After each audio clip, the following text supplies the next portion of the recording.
Bueno, yo no voy a agradecer la invitación de la Sociedad de Geografía Canarias porque yo ya me considero de la casa, pero sí agradecer la amabilidad y la afabilidad con la que me han tratado y bueno, y agradecerle también públicamente a Rina su presencia acá. El objeto del trabajo es la correspondencia familiar emitida y recibida por José Cabrera Figueroa, que fue un inmigrante que fue al Río de la Plata y anduvo recorriendo parte de Argentina y parte de Uruguay entre los años 1889 y 1894. Y el objetivo fue demostrar cómo la correspondencia familiar puede ser una fuente o puede ser un complemento para la genealogía y para las historias locales y las historias regionales, porque yo trabajo en historia local e historia regional. La metodología consistió en analizar la correspondencia y extraer de la misma toda la información que pudiese enriquecer el trabajo genealógico. Esto debe ser acá, ¿no? Bueno, esa es la tapa del libro que yo pensaba presentar hoy, pero que quedó en la editorial todavía, ¿verdad? En este mundo globalizado de correos electrónicos, WhatsApp, redes sociales, todo es efímero, todo se destruye. Nada se conserva, entonces puede sonar un poco anacrónico hablar de correspondencia familiar. Pero afortunadamente muchas familias han conservado su correspondencia y toda la riqueza que esta encierra, sobre todo cuando nos referimos a familias de emigrantes, donde era imposible el contacto físico y por lo tanto la única forma de mantener el vínculo con la familia y con los amigos era el epistolar. La correspondencia se transformó así en un elemento fundamental que permitía mantener la información y los lazos, como les decía, entre la familia y los amigos. Tenemos que adecuarnos a la época, pensar que la carta llegaba 20 días en llegar o más, que había que calmar las ansiedades y esperar otros 20 días para que la respuesta llegase, ¿verdad? Eran cartas en general cargadas de emoción, que transmitían los sentimientos, las vicisitudes, las necesidades económicas, por ejemplo, así como las noticias familiares, los acontecimientos del pueblo, las situaciones políticas y económicas de cada país. Incluso este José Cabrera se muestra como un sagaz intérprete de algunos hechos políticos argentinos, porque los comentarios que hace sobre determinados presidentes y sobre determinados hechos, si hoy vamos a un libro de historia, concuerdan con lo que dicen los historiadores, ¿verdad? Estas cartas, sobre todo las que escribió la madre, fueron de lectura muy difícil para mí por su sintaxis y por su ortografía, ¿verdad? Son cartas en las cuales la madre muchas veces corta las palabras en forma totalmente arbitraria y en algunos casos une hasta 3 vocablos juntos, porque la señora no sabía ni leer ni escribir y entonces a sus 65 años tuvo que aprender a leer y escribir para poder comunicarse con sus hijos. En muchos casos recurrían a ellos, hablaban de escribanos, escribanas, a un amigo, al vecino, a la sobrina para que les escribiese o les leyese las cartas. Y evidentemente esta señora, si no hubiese tenido sus únicos 2 hijos emigrados, nunca hubiese emprendido esta ardua tarea, supongo, para ella de aprender a leer y escribir a los 65 años. El vínculo epistolar entre los emigrados y sus familias dependió de las condiciones en que se había producido la emigración, ¿verdad? Algunos rompieron todo vínculo con Canarias, nunca mandaron una carta, nunca recibieron cartas y es más, en el caso de mi familia, en algún caso se les avisó que había correspondencia en el correo y se negaron a ir a levantarla. Otros mantuvieron fluido contacto, sobre todo mientras vivieron los padres y la primera generación que emigró. Ya en la segunda la correspondencia se hizo más lenta y ya en la tercera el vínculo prácticamente desapareció. Es lo que sucede, por ejemplo, con esta familia Cabrera que perdió todo vínculo y que yo logré después encontrarle los primos terceros, los primos cuartos que todavía están acá en Canarias. María Espínola, por ejemplo, que fue representante de la segunda generación, mantuvo una correspondencia muy fluida con la familia y con los amigos de sus padres, ¿verdad? Por ejemplo, cuando yo hablaba de la segunda generación, en este caso José Cabrera le pregunta a sus primos que viven en el Uruguay si se acuerdan de Lanzarote. Y ellos le responden: cuando reciben carta de esa, es el único momento en que algo tienen presente y se acuerdan de la familia, que fuera de ahí jamás piensan en esas islas porque les parece que han nacido en aquel país. La correspondencia es la correspondencia con sus padres, con su tío cura, con primos, amigos y con su hermano que había emigrado a Cuba. Y al mismo tiempo las contestaciones de estos a José Cabrera, ¿verdad? Bueno, las cartas muestran el amor, la desesperación, la angustia por el no posible regreso de los hijos. Y también, en este caso, una madre que se muestra muy preocupada por la situación económica de sus hijos y la situación económica de ella. Ella se siente, claro, sola, desolada, es una anciana, tiene 65 años, ¿verdad? Y le faltan sus dos únicos hijos. Bueno, les transmite todas las novedades del pueblo. Y bueno, y el hijo, por otro lado, se muestra muy reticente a decirle en qué trabaja y cuánto gana y cuál será la fecha en la cual va a volver, a pesar de la insistencia de la madre, ¿verdad? Tenemos un tío cura que aconseja en forma paternal y también les cuenta los pormenores de las fiestas, de la política local, y en algunos casos es muy fina la ironía del cura también. Y bueno, esta correspondencia está escrita en cartillas dobles de 12,50 por 20 centímetros cada una. Se ve que son hojas que fueron tomadas de alguna libreta, de alguna cuadernola, ¿verdad? Y son un total de 33 cartas y 16 esquelas que vienen agregadas a las cartas. De pronto la madre escribía, entonces los primos le agregaban alguna cosa abajo, el vecino le agregaba alguna cosa debajo, ¿verdad? Su madre, haciendo referencia a sus dificultades para escribir, le dice: ahora estoy aprendiendo a hacer garabatos. Si tú los entiendes, porque a la que no le falta, le sobra. Haciendo estos garabatos, que no sé si te gustarán, porque tú ya sabes que la escritura cuesta. Bueno, pero a pesar de la distancia, como yo les decía, la correspondencia se convirtió en un factor fundamental en la vida de estos actores que tuvieron que sufrir ese dolor de la separación y del desarraigo. Y la preocupación cuando las cartas no llegaban o cuando las cartas se espaciaban en el tiempo. En este caso hay varias referencias. Por ejemplo, la madre está preocupada, el hijo que está en Cuba demora. Pepe, te voy a decir que estamos un poco disgustados por la demora de las cartas de Manuel. Al mismo tiempo que le pide a este hijo que está allá en el Río de la Plata, des noticias de Pepe, el de tu tía Mariquita, que hace 9 meses que no tiene carta de él, que está muy disgustada, pues ellos hacen que no sea vivo ya. Esto evidentemente era una angustia, no tener noticias, ¿verdad?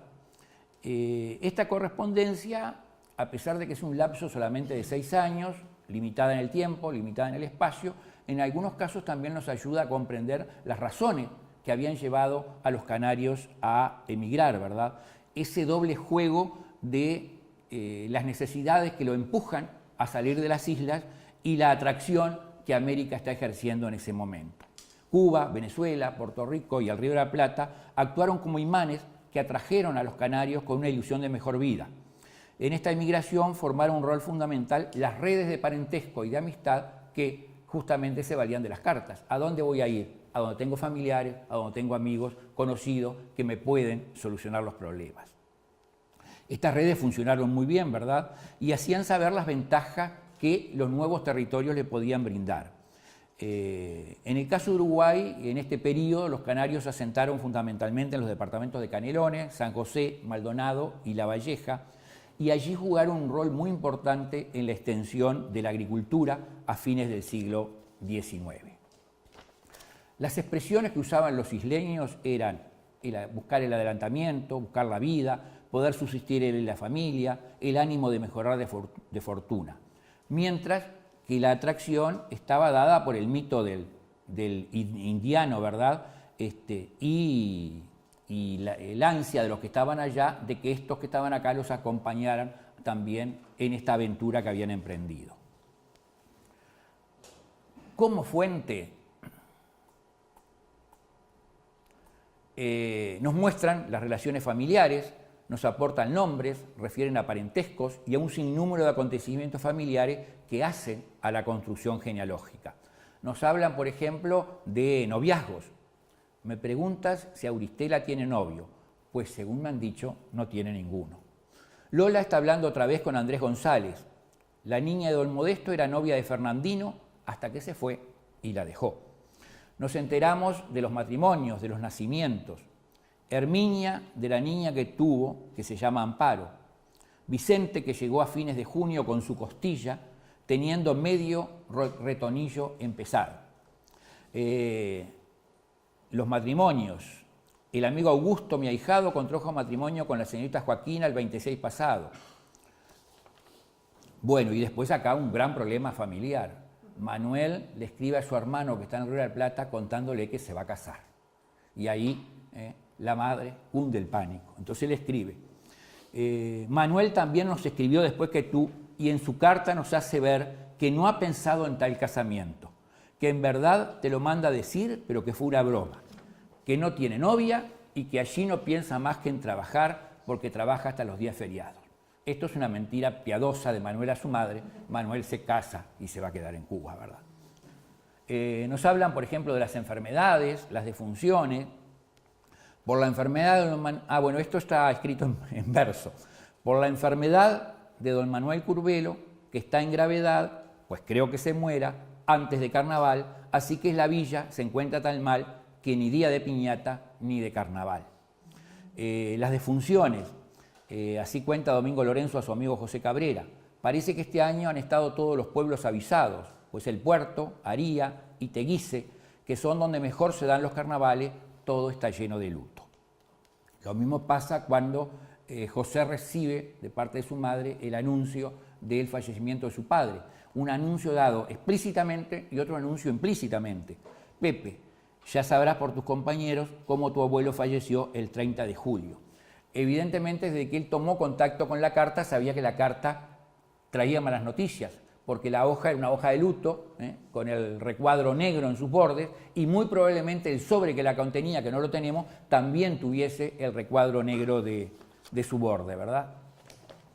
No escapan a la correspondencia los problemas de sucesiones.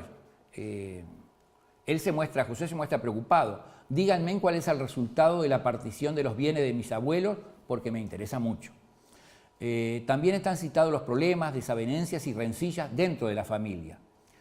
Tu padre dice que los cuartos de tu tío no se los mande, porque la yegua que le vendió fue bien barata.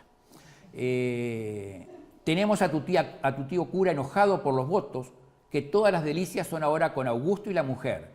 Dicen que le compró un libro que le costó 10 duros y un abanico que le costó 5 duros. Y para ti, no tuvo ni siquiera una fisca para darte. Las de Frankis hicieron un baile y no me convidaron ni siquiera por cumplimiento. Después que tú te fuiste, se le ha acabado la amistad conmigo. Bueno, después ahí José manda regalo para el resto de la familia y como que el padre se ofende porque a él no le está mandando nada, ¿verdad? Y bueno, y después los rumores que causaban tanto temor. Te diremos que en el pueblo se hizo público, pero muy público, que a ti te habían matado en un establecimiento. Pero tuvimos la suerte de que a nosotros no nos dijeran nada. La correspondencia como complemento genealógico. Son muchos los aspectos de que la correspondencia puede actuar como complemento de la genealogía y que van a enriquecer el desarrollo genealógico. Por ejemplo, si nos referimos a los sentimientos, esta es muy rica en ello. El primer párrafo de la carta de la madre es realmente desgarrador. Mi querido hijo, esta no es más que para decirte lo que mi corazón siente. De esa forma se manifiesta, ¿verdad?, la angustia por la lejanía de sus hijos, lo que se refleja hasta en los hechos mínimos de la vida cotidiana, como es la pintura y el arreglo de la casa. La madre le dice: después que tú saliste de casa, no se ha alveado ni por dentro ni por fuera. Aunque pasen Pascuas y Carnavales, para nosotros es como si no hubiesen pasado. Bueno, no te podemos separar ni de día ni de noche, siempre estás en nuestra memoria. Te vuelvo a decir una y mil veces que te venga, que te esperamos para la Pascua, lo más tarde para Carnaval. Y unos párrafos más adelante insiste: quiero que nos mandes a decir de cierto de tu viaje, porque estamos engordando el cochino y si tú no vienes, no nos matamos. Perdón, me fui para atrás. Perfiles psicológicos. Si hacemos una lectura inteligente, vamos a encontrar los perfiles psicológicos. Y aquí tenemos lo que yo les decía, esta madre preocupada por la situación económica y que quiere saber, cueste lo que cueste, en qué trabaja el hijo y cuánto gana el hijo, ¿verdad? Y que no le quiere contar nada, ¿verdad? Dinos cuánto gastaste en el viaje a Montevideo. Pepe, dinos cuántos ganas. Dime si has comprado ropa, si has gastado mucho. Tenemos un disgusto muy grande porque todos los hijos le dicen a los padres en qué se emplean y cuánto ganan y tú no nos dices nada. Pepe, dinos cuánto ganas, insistes, y pone ejemplos. Don Bartolito se fue para La Habana, gana 3 onzas mensuales y le pasa 5 duros a sus padres. Sigue con ejemplo. Manuel Martín le dice a su madre que le va a enviar cuartos. Nos des cuenta de cuánto te llevan por lavar y planchar, si te sientan las comidas. ¿Y cuánto ganas, por favor? ¿Y cuánto ganas? Pues tú de eso no nos quieres decir nada. Bueno, sigue insistiendo con los gastos. Él cuenta, José, le cuenta a su hermano que no se adelanta mucho en Argentina, porque si bien lo que pagan es bastante, pero es en papel moneda y cuando se lo va a cambiar al oro, queda en nada.